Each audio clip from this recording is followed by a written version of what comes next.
Opitiți-vă călcăi și strigați cu toții, hei!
Noi toți ne-am adunat la oaltă, am urat Moldova toată, am urat și noi Oltenia și toată Multenia.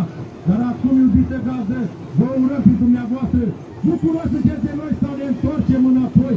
Ei, noi suntem români fugari, cu ochii și cu isari, oameni iubitori de pace, cu sumani și cojoaci, dar cu mustată și cu plechii, de trei palme lați în sprechii.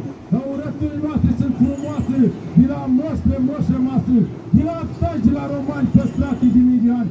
Ei, noi și acum le păstrăm și am venit să vă urăm.